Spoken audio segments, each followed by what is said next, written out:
song was written by Billy Steinberg and Josh Alexander, myself and Jamie Appleby up in LA. And it's really fun to work with Billy actually because he wrote Alone. So to work with him like after that whole experience has been really great, and he's a really nice guy. So you say he wrote Alone? So he wrote the original he one? Wrote or he the helped original. You with, okay, so yeah. So he was a huge writer in the '80s. He wrote True Colors, Like a Virgin, Alone, and pretty much every huge hit in the '80s. So every huge hit in the '80s. Pretty much, honestly, any like prolific song that I think back and like Eternal Flame, like all of like the massive hits. So it was really cool to like go back and still have that influence and to recreate something modern with it. When you heard that song for the first time, like was it presented to you and you were like, I need this song, or like how did that work?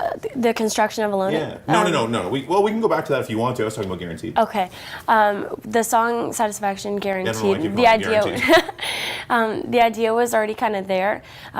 What Billy does is he's more like a lyric person, and then he has like this really awesome sidekick named Josh. And Josh does like all the beats, and Billy just sits there with his pen and paper really quietly, and he starts writing. So we were in a session with him, and he was just sitting there jotting away on his notepad, and then he's like, I have this idea. And he passed around his notebook, and it was a really great idea, and we just kind of went with it. And so the video reminds me, like, I know you worked at Tim Hortons, you got this fast food video, so is it kind of an homage to that, or is it just happened to work out that you like the treatment? Well, when I was thinking Satisfaction Guaranteed, I'm like, what comes to mind? Obviously, like something fast food or like a product, obviously. So when I thought of the video idea for Satisfaction Guaranteed, I wanted to make something really ridiculously funny and cheesy. So I went off like the whole like just Satisfaction Guaranteed title, and we wrote a treatment based off of like, and it's not supposed to be as sexual as it is.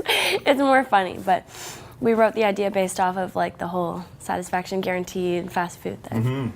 I know you've got a good Tim Hortons story about being fired and whatnot, but I know you've told that a few times. That's a good story? I think it's a funny story. I've heard you tell it. It's never good to get fired. Well, but the circumstances are...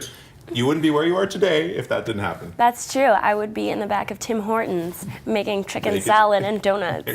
So what was it? What is a crazy story from that time, though? Because I'm sure, we've all had our jobs where we've worked in places where you see interesting people. So you see interesting things too. Yeah, right. Okay, so give me one exactly. You want to know like the disgusting things? Yeah. Like disgusting things? Yeah, please. Okay. One time I had to clean the bathroom at Tim Hortons, and I went in and someone left their tea there on the floor in a cup. And I was like, oh. So I picked up the tea, and then the lid wasn't on properly, and it started pouring all over my hand. And I'm like, oh my God, that is not tea. Someone peed in a cup and put it beside the toilet. And it was now like all over me. In the bathroom? In the bathroom at Tim Hortons. You're beside a toilet. Are you kidding me? People have interesting fetishes. Peeing in a cup beside a toilet? I'm not one to judge. I don't understand why someone wanted me to be covered in their pee when they could have easily, like at least pee in a cup and then dump it in the toilet and recycle it. Like, there's so many options. Why would you do that to me? I'm glad I asked you that question. That was a good story. Oh, it's not a good story. No, I like that. On the bright side, I was wearing gloves. That so helps. it wasn't like skin contact, but I could feel it through the gloves. It's wet. Okay. Time bomb, February 11th. Like I was telling you before, there's a lot of hard beats on this record. Like I'm going to say exactly what I told you before. It's a driving record. For sure. I'm a pop artist, but of course we want to add that whole edgy thing in.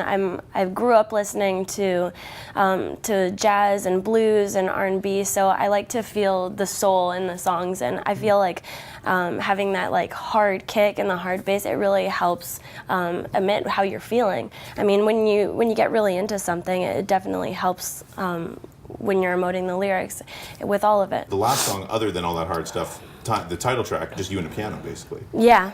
So talk about coming up with that one. That song was written, I think that was the first song written for this album.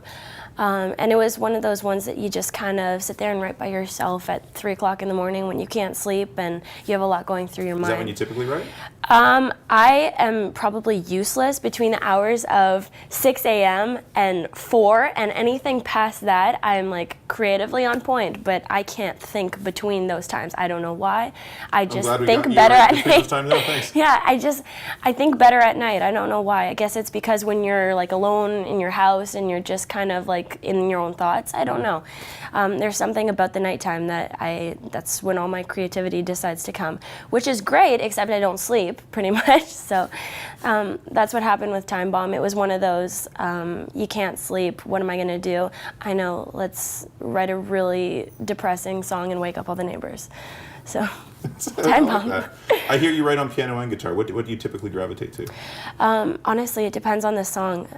When I have the idea for the song, I'll generally feel if it has more like of a groove to it, I'd write it on a guitar. Did anything on this record start on a guitar? Yeah, Let It All Go started on a guitar, Right. and that's one of those more like flowy, feel-good kind of songs. So I enjoy writing on guitar, but when I'm gonna write, I usually gravitate more towards the piano, just because I'm better at piano, so I can do more and be a little bit more creative with it.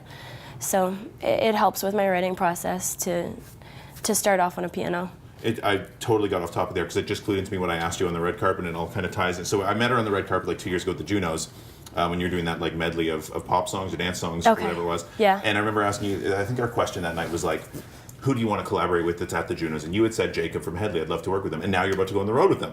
And I actually got to do a song with him too. Oh, on True your Colors. Oh. Nice. I don't know if you heard of it. It was a song that I collaborated. Cindy Lauper cover or no? Yeah, it was a Okay. cover, but we did it for Kids Help Phone, and all the proceeds went towards Kids Help Phone. And I teamed up with a bunch of other artists for it. Jacob being one of those artists, so I guess it did kind of. And it worked out. And Yeah. so talk about this tour. Like, how do you envision the show to be for the next month?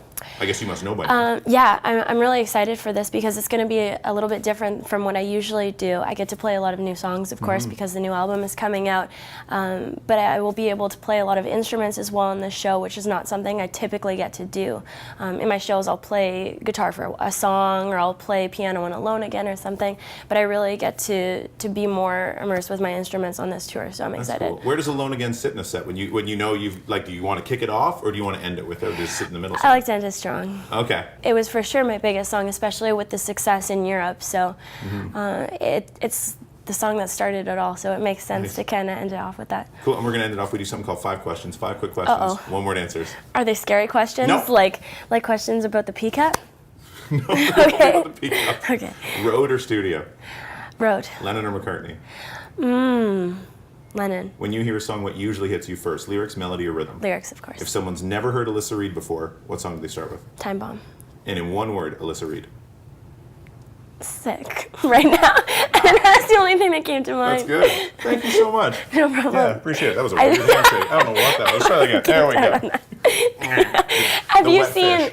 what movie is it? I forget which movie. I think it's Scary Movie or something, where the guy with the hand in the pie. That is scary. The guy has a really funny hand, and he keeps like putting his hand in everyone's food, and everyone's like, "Oh my god!" But that's what that reminded me of because I like T-Rex too. Oh, I like T-Rex arms too. That's fun. That's a good way to end it.